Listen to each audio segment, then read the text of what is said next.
Welcome to the Joe Cohen Show. Join me as I share my experience with biohacking and invite top health experts to explore the latest technology, supplements, research, and resources for optimizing your body and brain. Hey everyone, I am excited to have Sasha Powell on. She's a nurse practitioner and an integrative healthcare provider.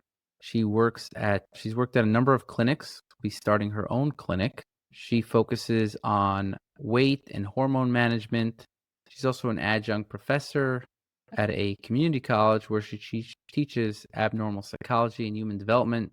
And I have her on here to talk about functional health, integrative health, holistic health, and how she uses DNA in order to get better results for her clients. So thanks for coming on, Sasha. Thank you for having me. Okay, so let's talk about how you use DNA to improve your clients' results. What is your process? Because a lot of people, we get a lot of questions from practitioners. They want to be trained on how to use SelfDecode or just genetics in general. And what we see is people use it in different ways. And so I like to just understand how everyone uses it and what kind of effects they see from that. I use it in a couple of different ways. So primarily for patients who are coming to me just because they want to feel better overall. Average client might be a woman in her 40s that is experiencing some perimenopause symptoms and wants to lose weight, struggling with like sleep and energy, really common things. I can use SelfDecode and look at what is really the genetic predisposition for like menopause symptoms. And that there's a perimenopause report. And then what are they designed to probably have higher estrogen anyway? And with age, as that's declined, are they experiencing now really estrogen dominance? And comparing that to their real-time test data, we do a hormone lab. I don't want to get women back to just like a baseline if that's not really how they were designed. You want them to really feel like they are supposed to feel, not just a standardized test. So really looking at getting them back to where they're used to feeling and where they're optimized is better than just saying we're in a normal range, because their normal might not be what is expected on a lab data paper.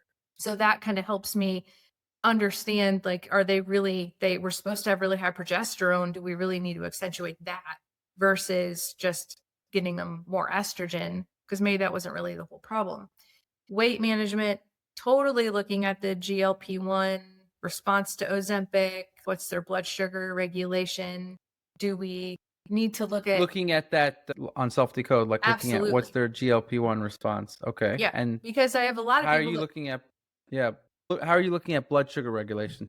so if a person is more likely to have high blood sugar and low blood sugar, then we want to make sure they're really not consuming a lot of processed sugars and carbs. So we're really gearing them more toward a maybe Mediterranean paleo type or a low carb type versus doing strict Mediterranean where maybe they go a little crazy with the rice and eating too many of the carbs because they're in the recipes, which is amazing. People have a place to start, but sometimes people take that a little too loosely and will consume more Right. carbs than maybe they're supposed to. And then really looking at what are the supplement recommendations to help that particular patient balance their blood sugar better. Are they somebody who needs berberine, or do they need NAC? What's really going to have the biggest impact for them in regulating that blood sugar? Should they really try an intermittent fasting type diet, or do they need to have a regular meal schedule? And that's all, like, all of that can be found in their SelfDecode reports.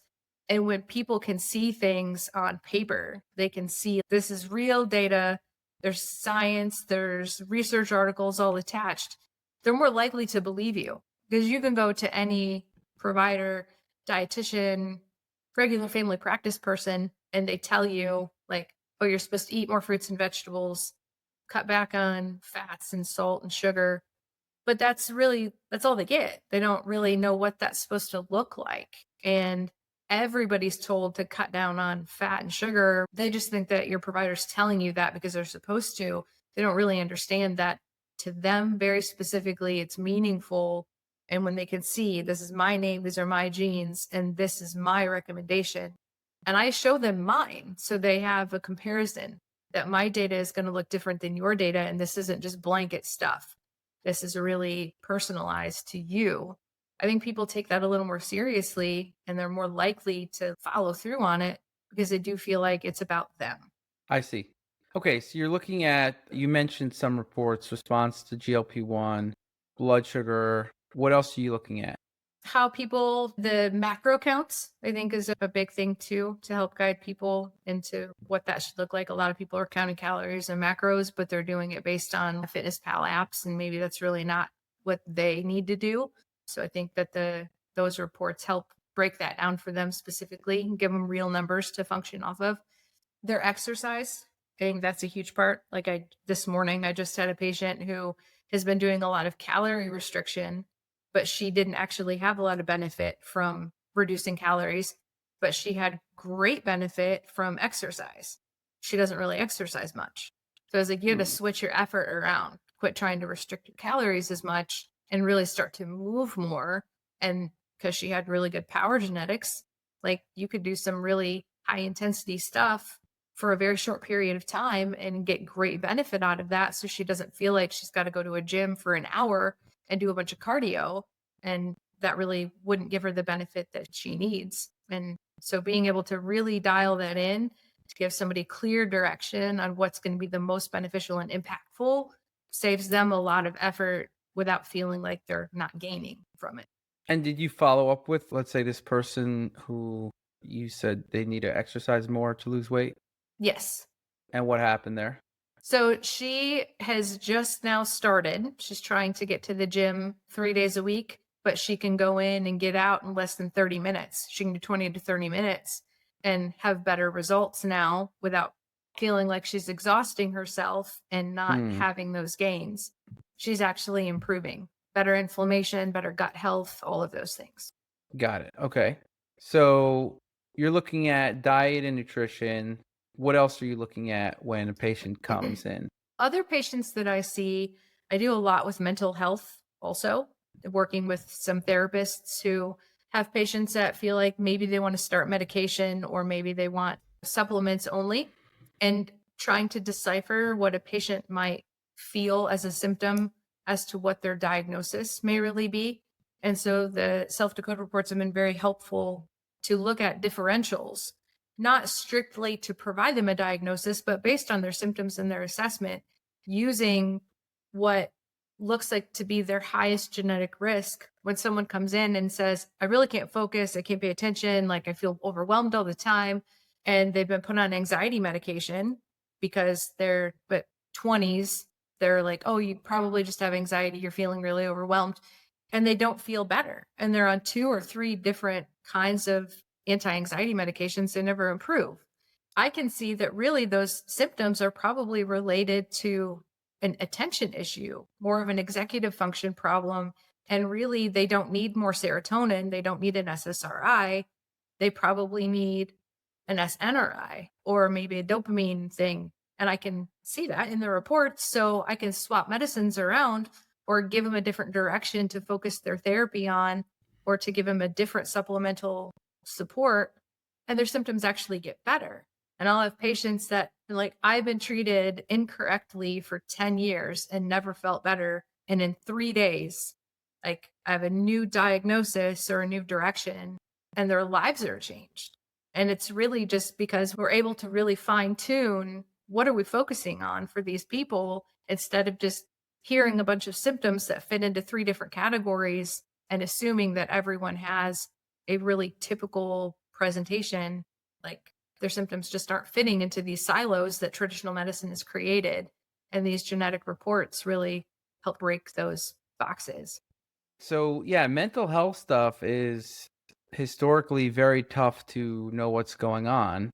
And if you can have the genetics and see, okay, somebody's a little predisposed to this or that, you can have a better picture of what's going on. Yeah, and they don't have to feel like guinea pigs because it's gold standard to give somebody an SSRI if they have depression or anxiety. That's just It's what we're taught in school. It's what you start with is Prozac or Lexapro or one of those really typical medications. And there's a lot of people who have high predisposition for functioning serotonin. And when you add extra serotonin to someone who already has a high level, they're more likely to experience really negative side effects and even serotonin syndrome, which is a really severe issue because we're just guessing in traditional standard medicine. But if I can see that you have this increased genetic risk for having high serotonin already, but maybe you have really high MAOB and you're breaking down all your norepinephrine, I need to give you an SNRI class medicine to actually make you feel better. Skip the whole SSRI and they don't have to be a test subject or a guinea pig. Give them exactly what they need right off the bat so that they can start feeling better and living their lives like symptom free without having to go through weeks or months of medication testing. Okay, that makes sense. So, are you looking at their neurochemistry like MAOB or function or other biochemical pathways with the reports as well, with the genetics? Yeah, always. Always. Okay. Serotonin, MAOA, MAOB, COMT is a big one, and the So dopamine. you're looking at specific genes. Yep. Got it. So you're not only looking at polygenic risk scores for many genetic variants or like thousands or millions, you're looking at maybe a gene with a handful of genetic variants. Yes. Got it. Okay. And based on that, you're going to decide if this is more serotonin, more dopamine, more glutamate, or like what kind of issue is going on here. Yeah, because that helps me decide based on the medication classes which ones that we need to look for, at least in that class. It might not tell me exactly which SNRI to use, but at least we've narrowed it down to that one group. So we only have two or three to select from instead of hundreds. I wonder if an SNRI is better than just increasing serotonin via 5-HTP and L-tryptophan and B vitamins. Like, what do you think about that?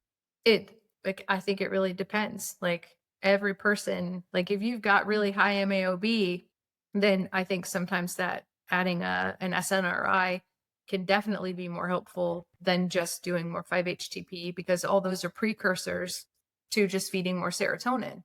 And so if you really already have enough serotonin and that's really maybe not what is missing, or especially if your MAOA is low and you don't break down the serotonin quickly, you don't necessarily need more of it.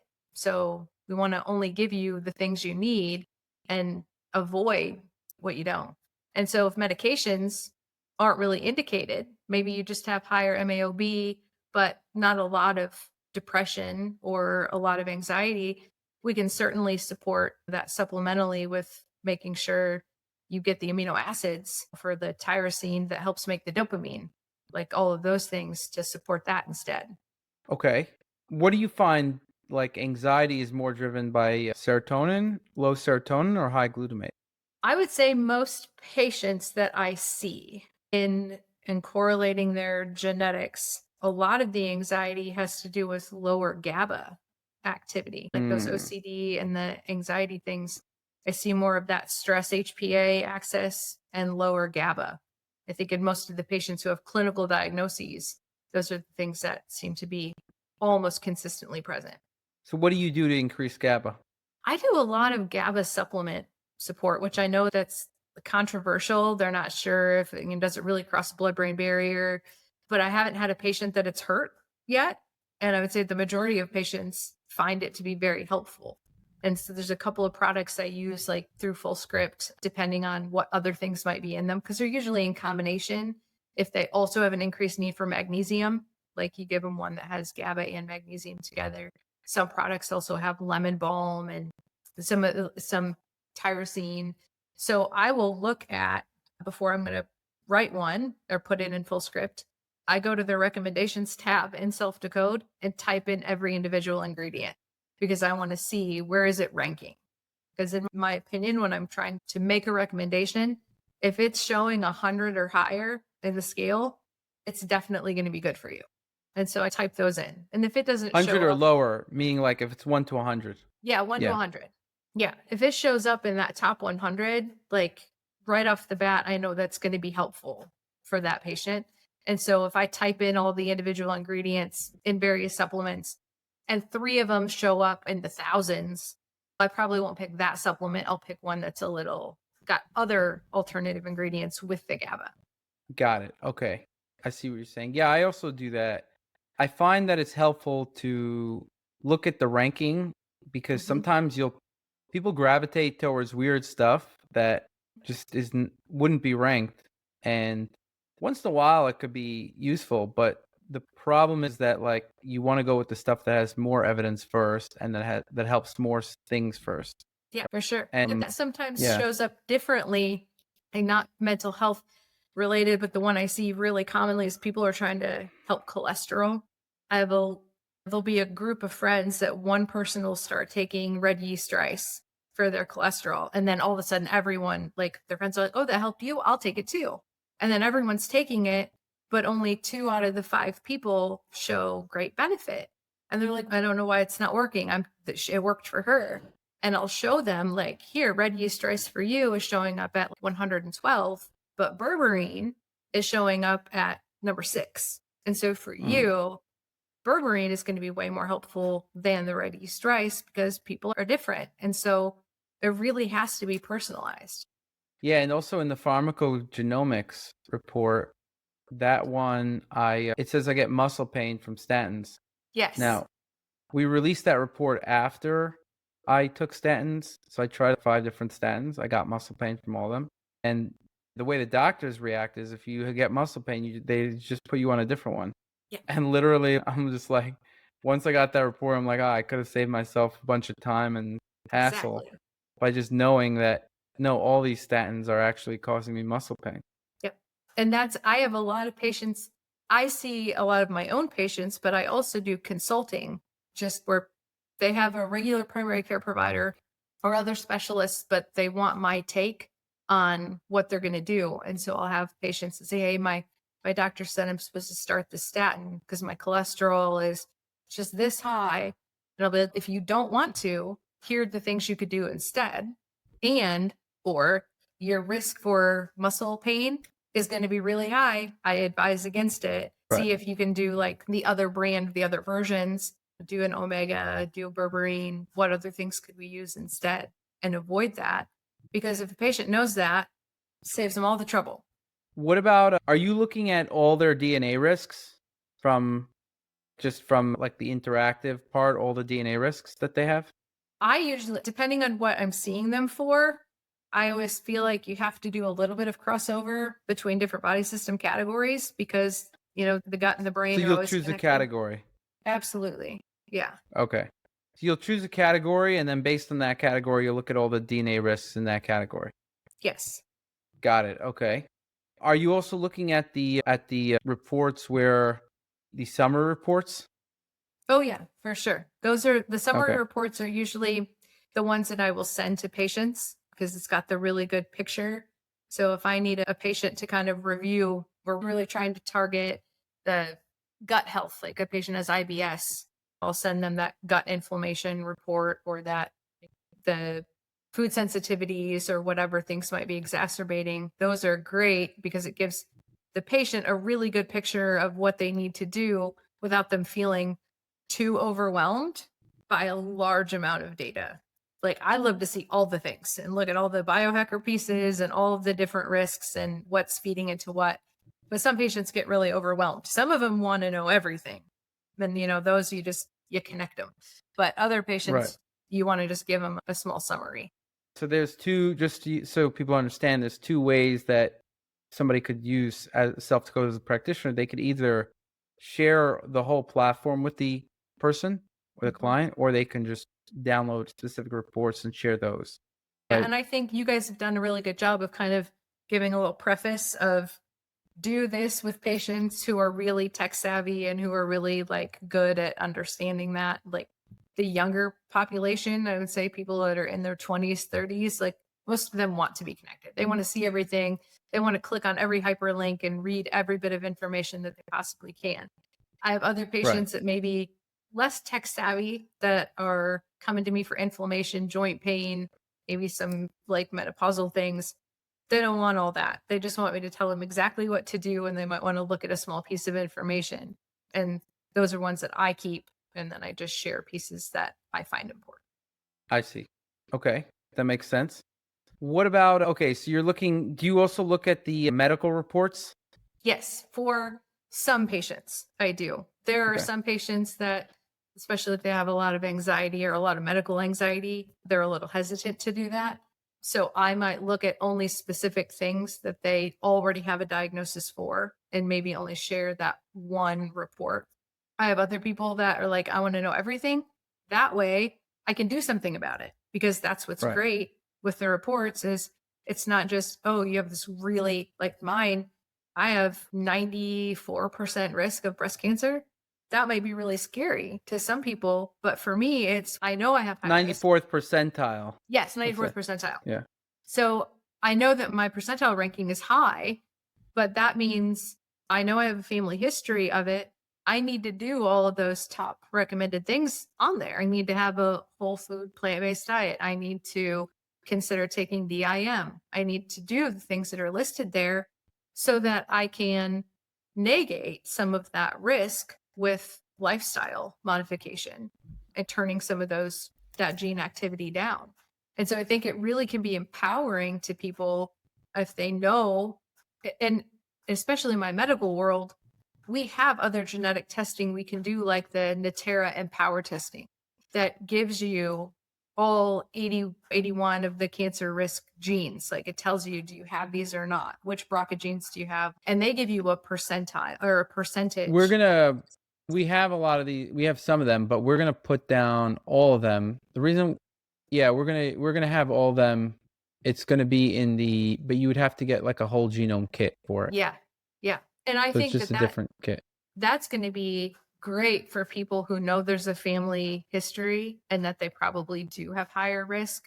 That's something I would encourage them to do, because knowing that if you know you've got those genes, you have a higher risk, you can really be proactive about it. It's not supposed to be doom and gloom of, hey, you got this higher percentile ranking where you have this higher risk.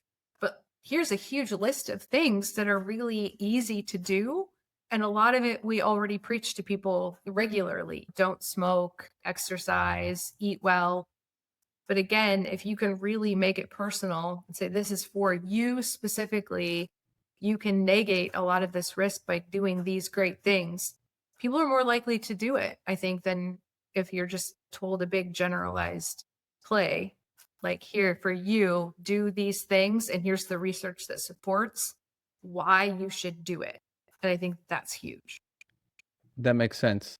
So do you also look at, okay, so you look at the biohacker reports for, I guess, for specific genes, right? Yes. Okay. Do you find ever ancestry helps, or you don't really look at that probably, right? I don't look at that. I don't look at that a lot. There are, That's more for consumers. Yeah, I don't yep, think that's it's more of for like the fun practitioners. stuff. I tell them certainly if you want to do, that's really, it's fun. However, like with my good friend Val, that he does a lot of that like blood type stuff too. And when you are looking at where you're from ancestrally, it does help people to understand or to make sense of what did people a long time ago eat that were in the area where you're from. Like my husband is, a lot of his genetics are Ivory Coast of Africa. They would have been eating a lot of like fish and a lot of plant food. So he wasn't eating cows and wheat, and that's not what was there. And so when you look at his genetics, he has gluten sensitivity, dairy sensitivity, lactose intolerance, like all the things that you would expect, like regionally for him. And so some of the ancestry stuff does make sense when you're trying to explain to people why they probably should limit dairy. There, no one in their ancestral line were consuming dairy based on where they were from. So sometimes there Right. is a way to weave that into to some of But their you could actual also health. look at dairy sensitivity and lactose intolerance and things like that. Absolutely.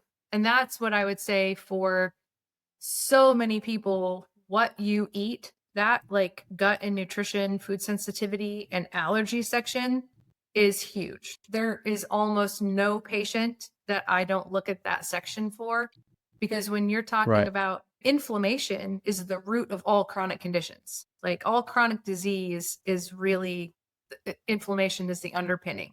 And so if you have an issue with dairy, you have an IgG like risk for dairy casein sensitivity, and you're telling me that you eat yogurt and cheese and drink milk and have cottage cheese because you're trying to get like protein all in a day, your body's a wreck. Like probably should not be trying to get your protein sources from a cup of casein. That's not a good Right. idea. When they have migraines or acne and they also have the dairy sensitivity and it's showing, yeah, dairy is going to be triggering that inflammatory condition.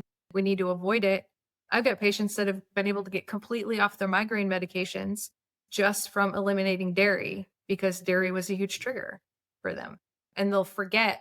And one time, she's a teacher, cut out all dairy, has not had a migraine, got off all of her medication, felt amazing. And then first day back at school, they had a welcome back like breakfast. She ate a bagel and cream cheese, and within 20 minutes had a migraine.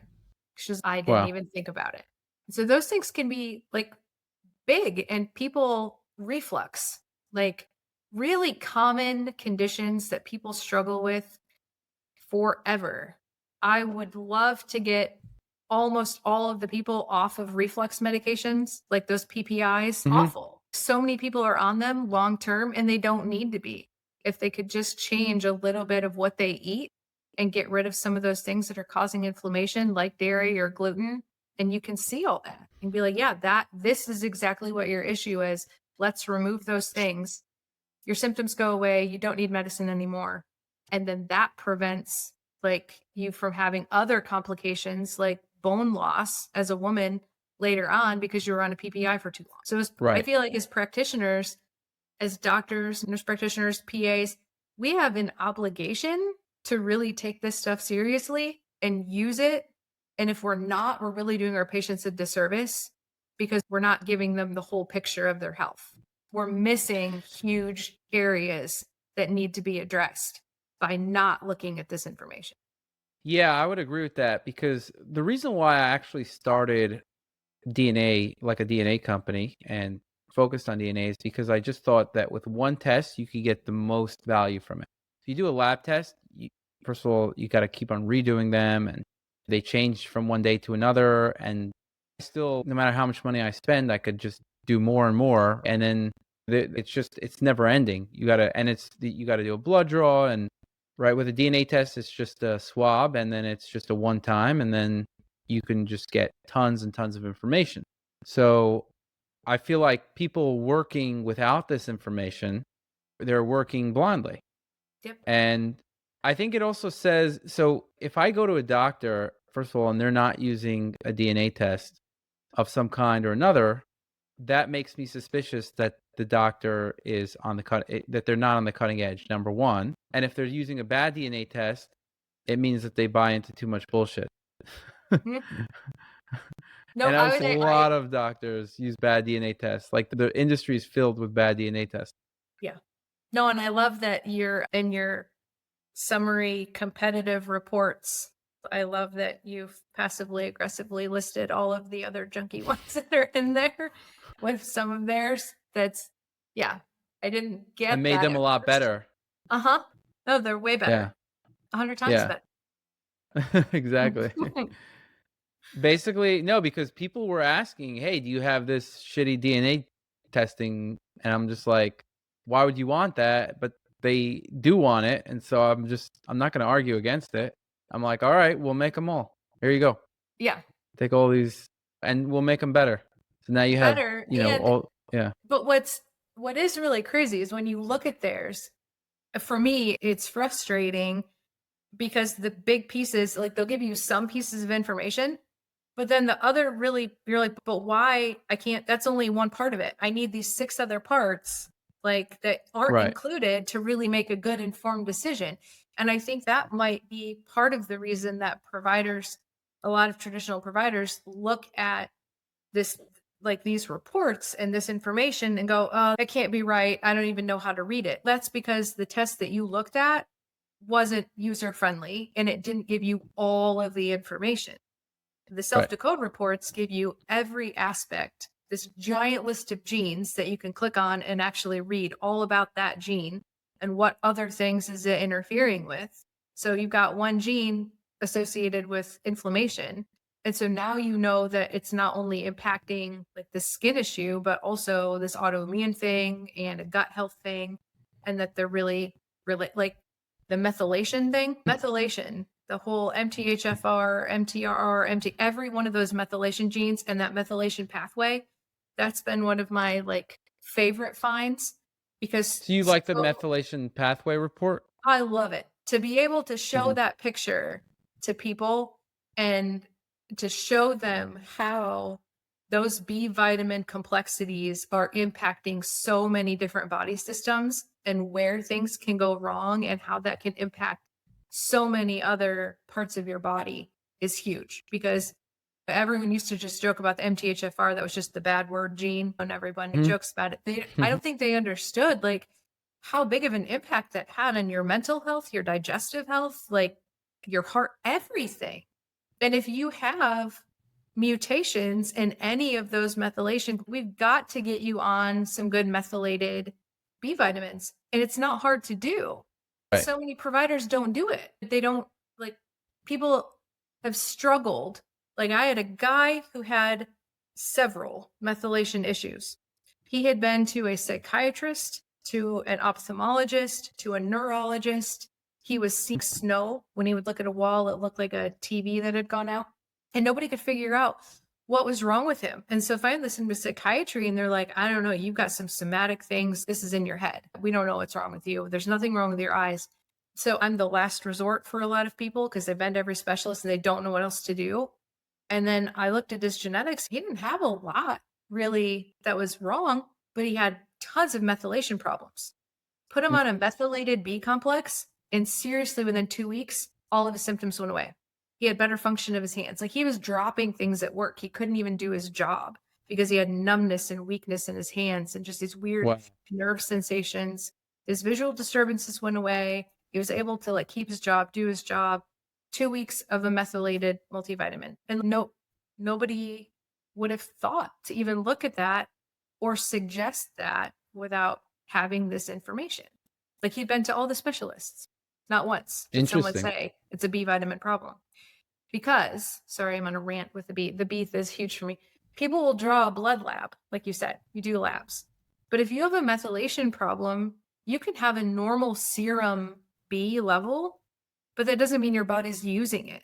So you've got enough B floating around in your bloodstream, and your B level might look adequate so people don't think that's the problem.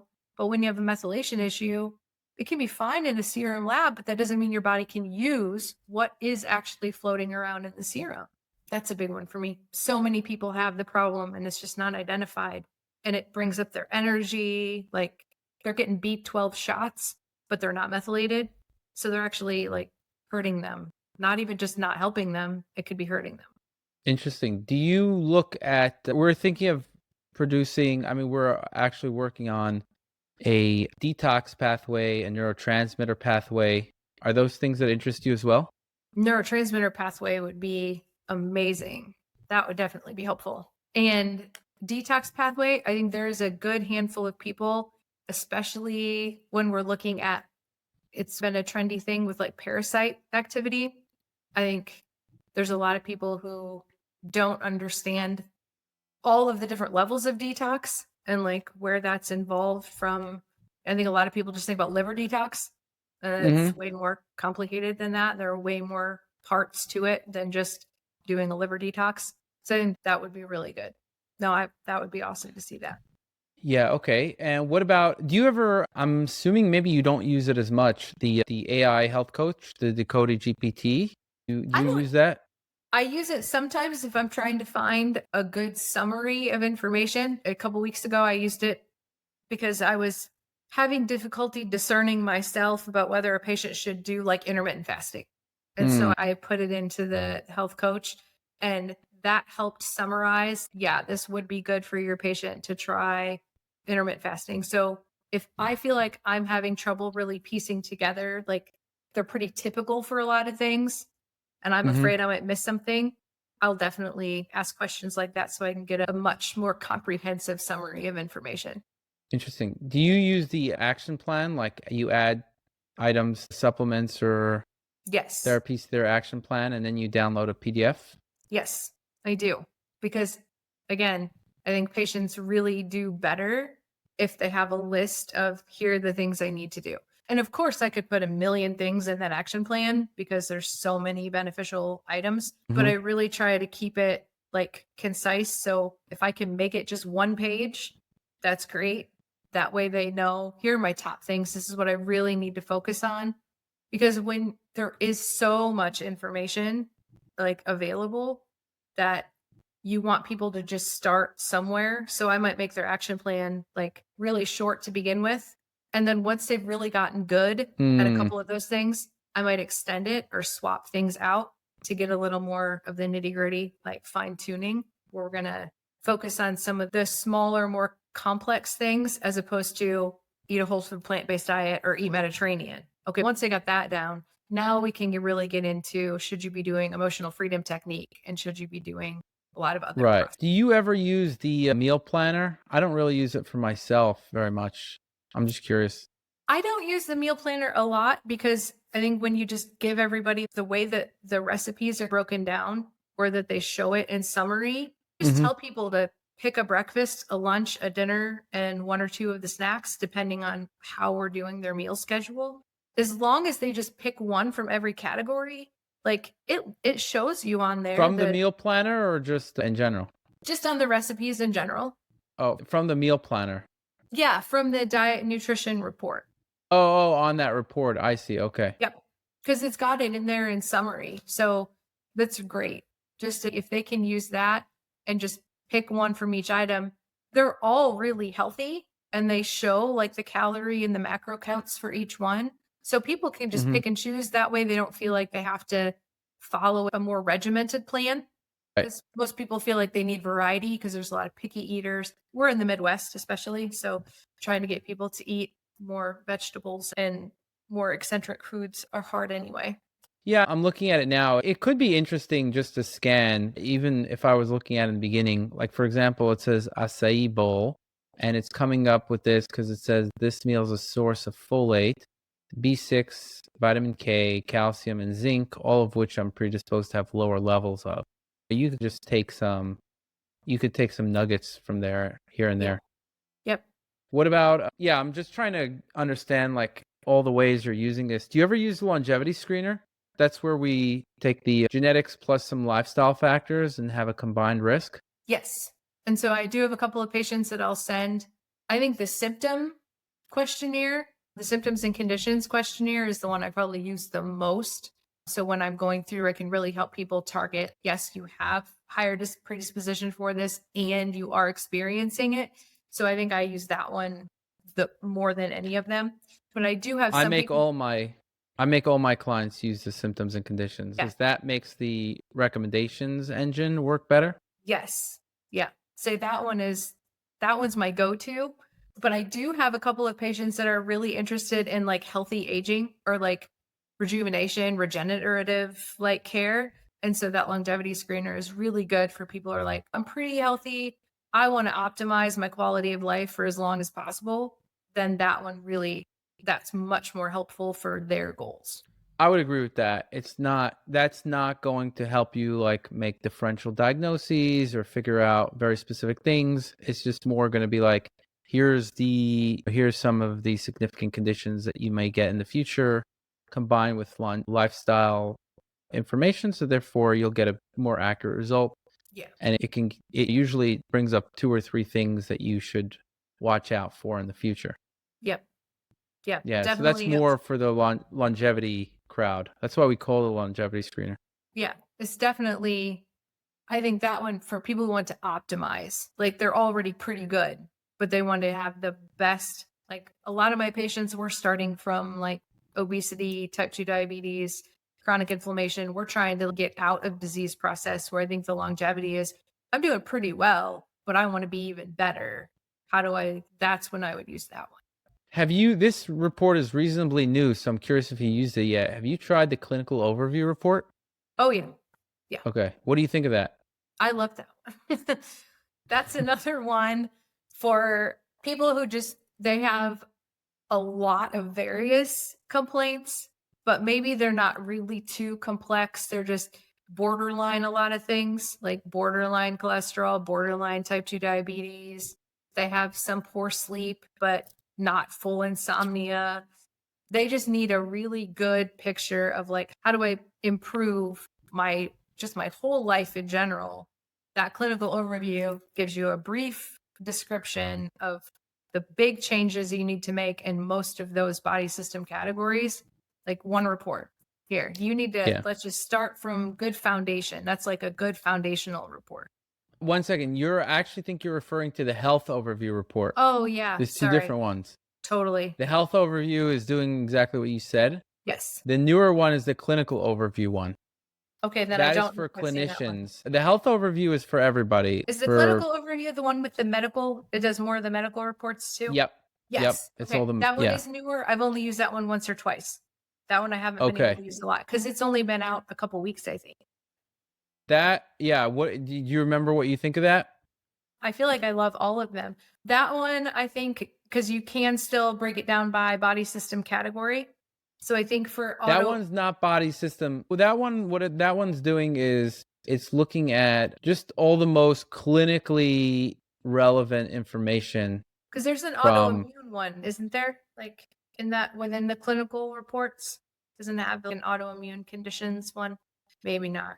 It has some autoimmune conditions, but it's mainly just looking at all the most clinically relevant information, including Overall. labs.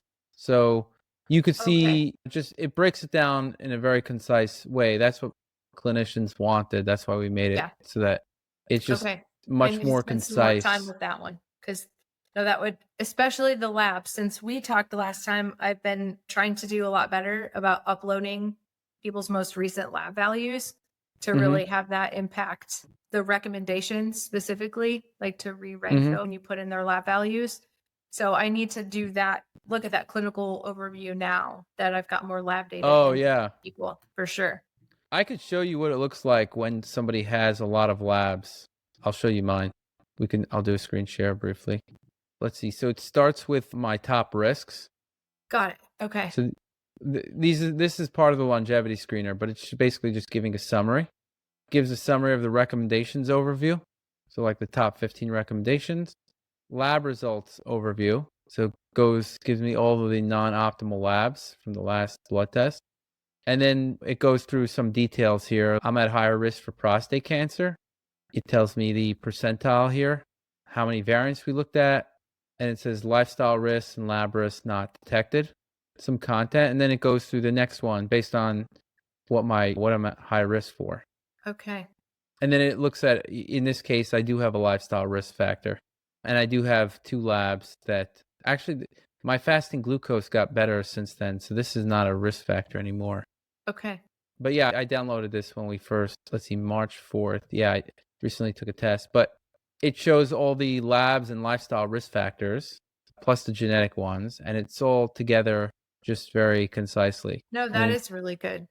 And it also shows the common variants that are increasing risk.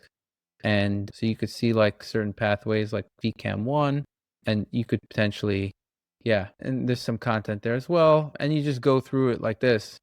I have a family history of bipolar, so it makes sense it's coming up in the genetics. I have a strong family history. And yeah, so that's how it looks. And then if you go down, let's see. Yeah, some of them like you see Parkinson's, I got a high Yeah. risk here. In the 70th percentile, but still I think it got me high because I had a couple of the lifestyle risk factors. And also yeah. And then it also shows I got these lab risks here, which are Okay. increasing my risk apparently. It shows you which labs you can work on to lower the risk. Yeah, so this is, I think I Well, like this that's really good. report. Yeah.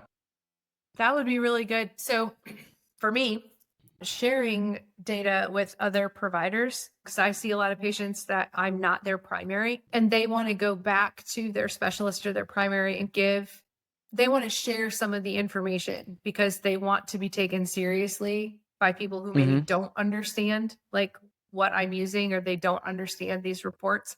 that would be great for a medical person to look at to really go, okay, this is legitimate data, not just the patient saying, oh, I have this increased risk. To be able to have a patient share that with another provider, I think might be a key to getting other people to use it, to be able to see how it really can be utilized and impact your clinical decision making based on all of that information would be a really big deal. Exactly. Do you ever use the family planning report, like the carrier status? I have not. I think Val has though, because we were talking about we had a shared couple that had some male was of Jewish Ashkenazi Jew descent, and so he had some really big risk factors. So I think Val was going to work through some stuff with them. I haven't used that personally though.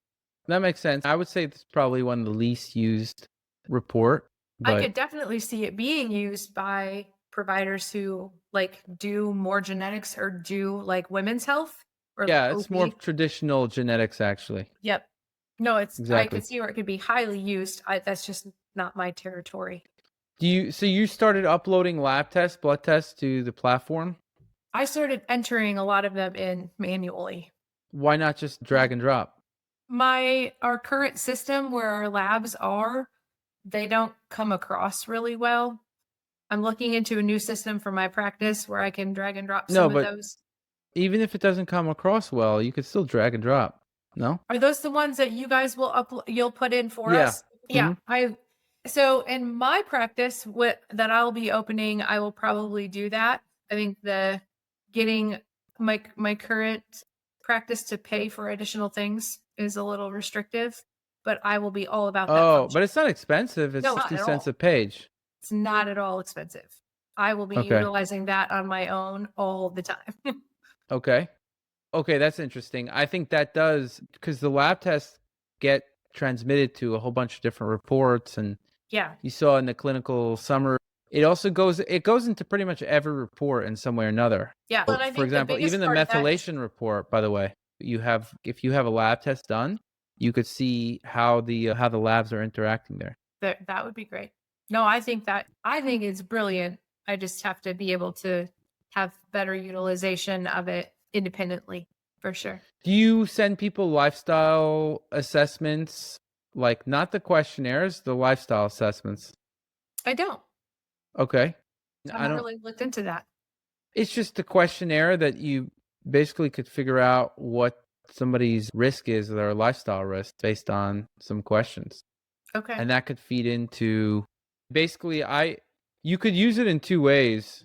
Either you could just have the person fill out basically when they answer a question, they won't be asked the same question twice. That my progress is 167 out of 171. Once I answer a question, it fills in that answer into all the other Got lifestyle it. risks here. Yeah. So it's not going to ask you the same question again, which makes it much easier to fill out and get your Okay. risk for a whole bunch of different conditions. And that makes sense because you could see, okay, in this case, I have a lifestyle risk here, but I also have the genetic risk and then lifestyle risk for ADHD. Like sometimes you could have a lifestyle risk and not the genetic risk. Sometimes you could have both, have an increased risk for food allergies and also the genetic risk. Yeah, so a lot of these I have increased lifestyle and genetics, and then some of them just only one of them. I think it's useful. I don't think we have so much usage, but I do think it is useful. I think from moving into my clinical practice, because I think we had talked about it before, like there is, which I think is good for providers to know, there is like a charting type section within SelfDecode. Mhm. And I intend on using that because my Mhm. practice is going to be cash pay. So I don't have to worry about insurance like submission or those Mm. things. That lifestyle questionnaire in most medical practices, we ask like we do a lifestyle A assessment. Do history. you smoke? Do Yeah, you drink? exactly. So So this using does it that, for you.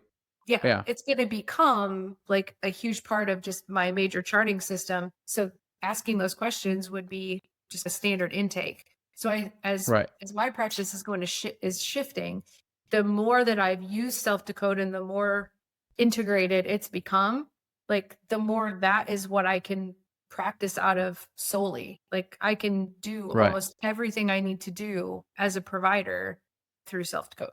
That makes sense. What about, yeah, I guess the last thing, let me see, what other questions? Yeah, do you use the notes feature? I remember we spoke about that for the action plan. Yeah. So I did start after we walked through that last time to copy and paste and to be able to have like real applicable things. This is how I would take this is the time of day I would take this. Here's some information about doing it. Yeah. I have definitely started doing that more since we talked. And then when you add it to the action plan, all your notes automatically get Yes. attached. And they pull over. Yep. You find that makes it more efficient? It is way more efficient because I used to have to add in the same note, or I would keep a Word document open. We have to copy and paste into every individual one Right. that's there. So yeah, I'm done. It's a lot faster. Right. Yeah, that's what I find. I just find that you add it to a regimen, add it to the action plan, then, all their questions are answered. If they have another question, I just put in notes Yes. and now it's answered for everybody again, right? Yes. Yeah, because it Without is needing true. to A like, lot of yeah. people have the same exact question about the same exact supplement, or should I really take this with food? It says on the Right. bottle, take it with, should I really do that? You told me to take it at this time. Yeah, no, that is definitely helpful. The next stage, so I told you we're going to do some pathway reports. That's something that we're going to release soon. And then after that, we're going to, in probably like about a month, we already have whole genome, but we're going to release a report on whole genome that's going to look at all the rare variants and come up with a rare variant analysis. So these Okay. are variants that are like 1 in 50,000. So you need a much more sensitive, Yeah. even 40, even 30x might not be so as sensitive for certain things, but basically you need it. This is the main benefit of whole genome. And companies don't typically have these. They don't. No company has these reports, so there wasn't a big reason to do it until now, which is why we're doing it. You think you would go through these rare variants with your patients? There's a very good chance. What I usually do, what I started doing is anytime you guys would add a new thing, I would get it for myself. And Mm, so that would be one that I will probably do it for myself and like my father and my husband. Like I have my family as test patients, so I can see what kind of information do I get and what kinds of recommendations like could I now make, or what would change about what I do. That when mm. I present it to a patient, like I definitely know what I'm talking about before I like try it on them. So I will definitely be one of the first people to gather that up as soon as it's out. Nice. Which competitor reports do you look at, if any? I'm curious if you use that. If I look at if patients want And I'm talking about within SelfDecode, by the way, the like the right?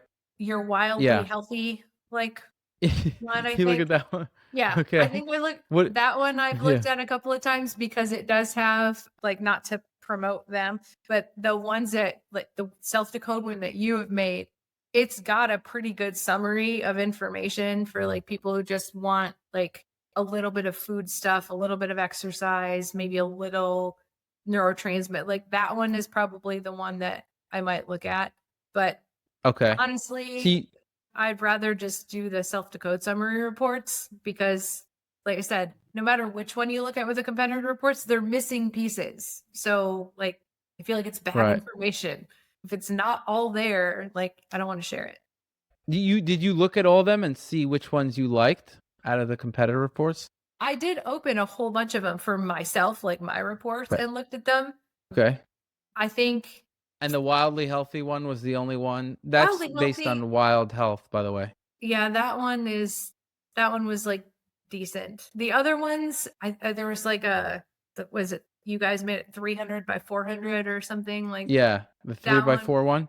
That one's okay. I think there was the Nutrigenome type one. That one was okay, but I felt like they were all lacking, so I didn't spend a lot of time with them. Would you be interested in looking at one of the features we're going to release is we have now that you have your own, you could build SNP and gene packs. Do you Oh, ever use that?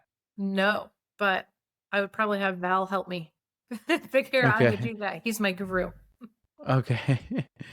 And so we have those. I guess we're going to make a change there where we're just going to, if you build those, you could just build like a custom pack Okay. and just have all the variants and genes in one table, essentially. Okay. Is because that I something that did. would interest you?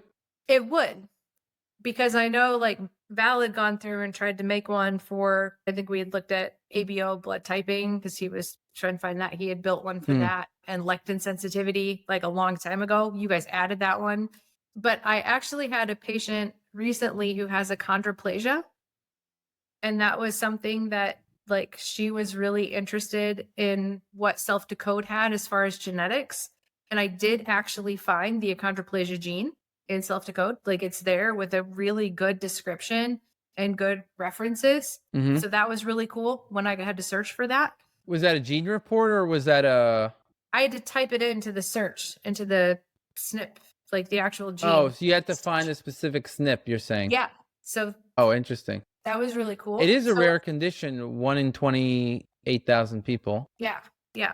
And so Okay. she told me that if I could find some information, and there was really, it was one of the things I actually needed to email the contact you gave me about, that if we can have more information like genetically, because she, in her knowledge from having to like self advocate, she feels like there may be some supplements or some things that need to be altered or changed based on that condition, like the way joints, the joint tendon issues. And I didn't know like how much do all the other reports take into account that one gene is like abnormal. So I was really trying to deep dive into her information to see what I could find. But I just thought it was amazing that it really was in there with all of that info behind that one gene. Interesting. That kind of condition is going to be exactly what the whole genome is going to be there for. You I could love find a that. bunch of, Okay. yeah, these are like more rare conditions that like most people don't have never heard of that condition. But you're going to go hunting for some rare variants. We just put it all for you. We say, here's all the rare variants that are causing these conditions, and you could just see them. And so if somebody's got a weird condition that's a rare condition, a lot, if you're looking at common SNPs, which is the ones that are popular, or these polygenic scores, which again is going to be for common conditions usually. It's common as in 1 in 1,000 or something like that, not 1 in, or maybe even 1 in 10,000, but not 1 in 100,000. And that's where you're going to want. But the problem is that there's many conditions that could be 1 in 100,000. When Yeah. you add them up, it's actually, there's quite a lot of people with these random issues. Yeah. That's where the whole genome comes in, is where you're not able to pick it up because it's too rare. And then we would just pick up all these rare conditions for you. No, I think that is going to be awesome because there aren't very many people who do genomic stuff in this area. Like, I think Val and I are the only two. Like, I'm the only provider who uses it, like, in this region. And so I have people that I do telehealth visits with from Chicago and from other places because there aren't a lot of providers who utilize it, which is baffling to me. Like, I feel like everybody should be using it. So if this helps, if providers see this and this helps get them on board, like with using it, or if they feel like they need guidance and how to use it as a provider from a provider standpoint, like I would love to walk them through. Here's what we look at. Here's what you do. Here are the big things to, when you got a person who you're trying to decipher, is it IBS or IBD, or Right. like why do they have all these gut things? It's not just IBS. They have mast cell activation syndrome, which I think is highly underdiagnosed.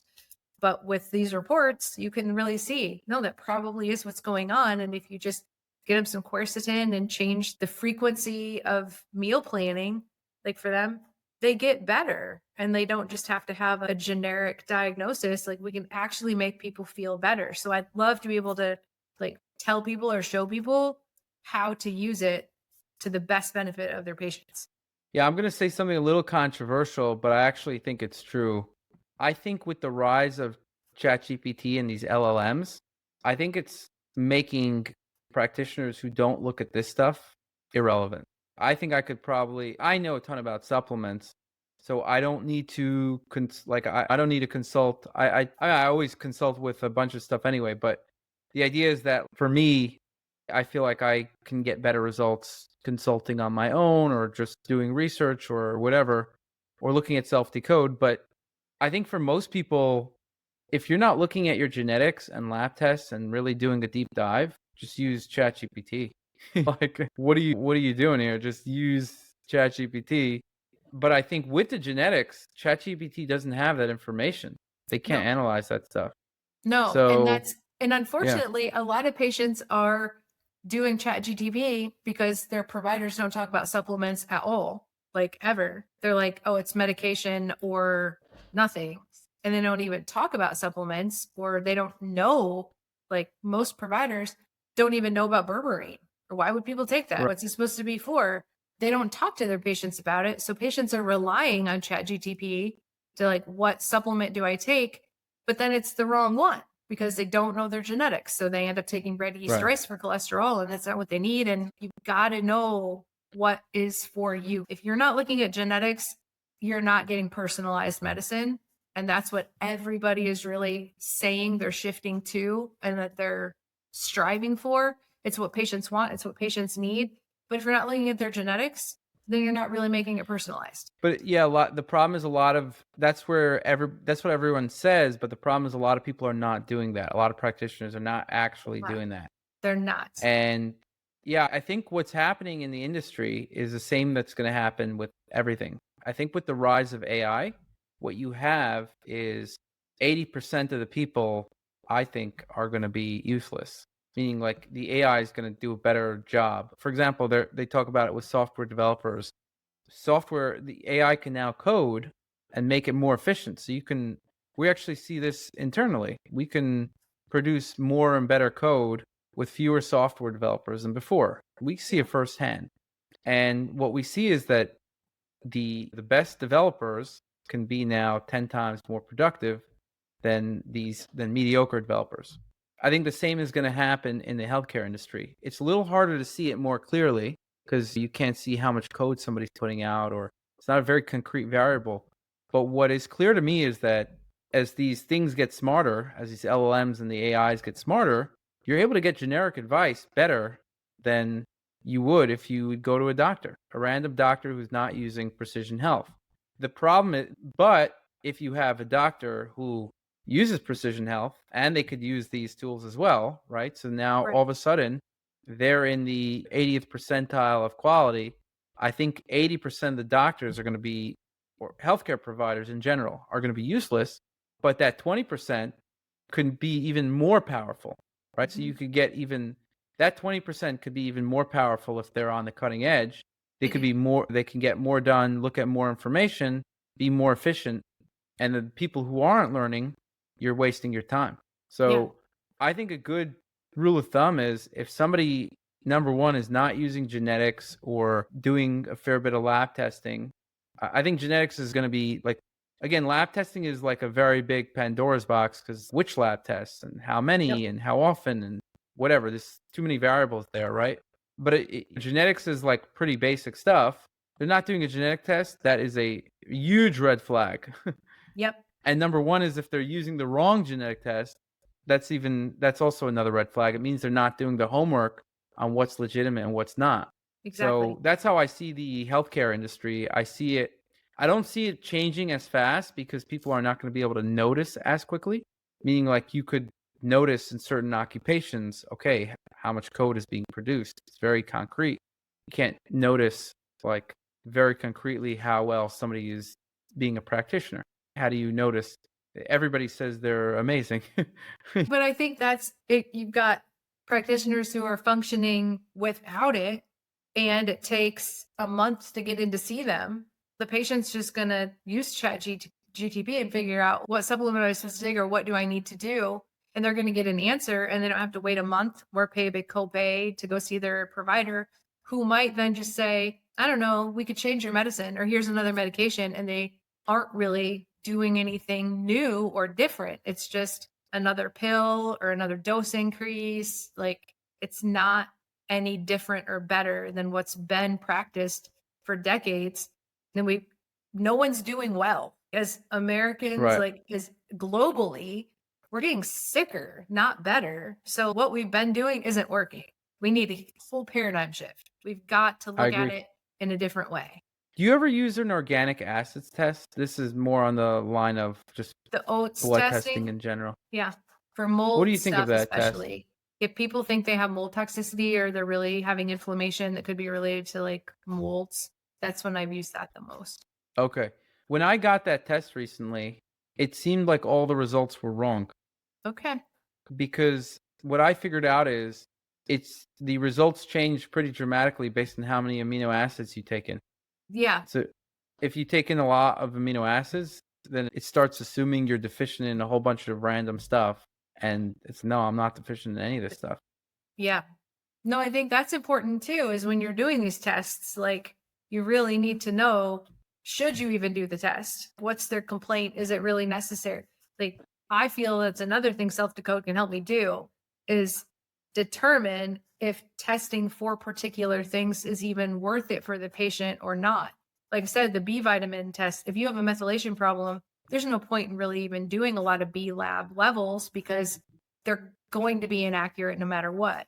And a lot of people have the thyroid. Like if you have risk for thyroid inflammation, you should be checking a TPO regularly. Most providers don't Hmm. ever check a TPO on a patient.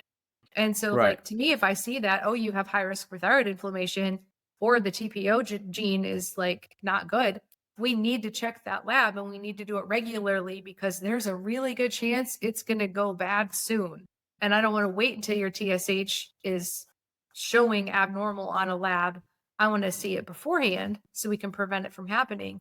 Like we need to know what lab tests to do, when to do them, and then take into account what supplements is the patient taking? What medications are they taking that might interfere with that lab and make the result look abnormal when really it might be fine?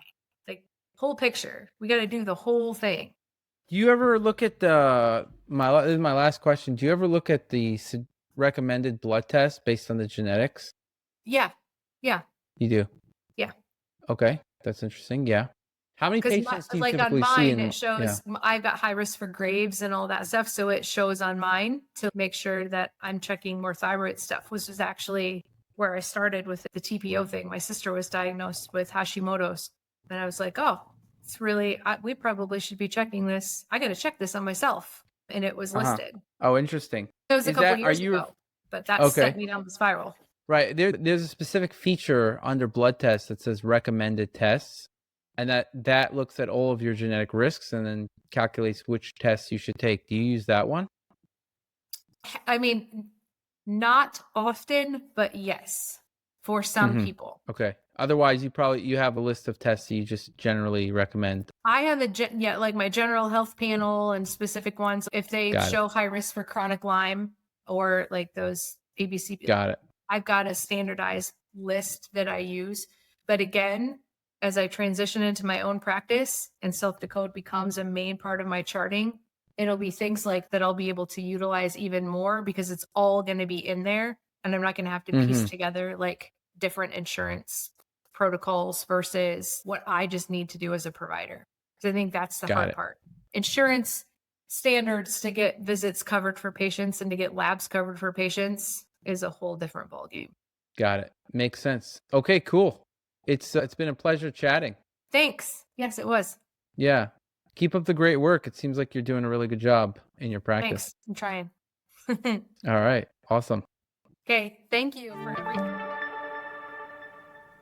67% of listeners aren't subscribed to the show, so please don't forget to show your support by hitting the subscribe button now.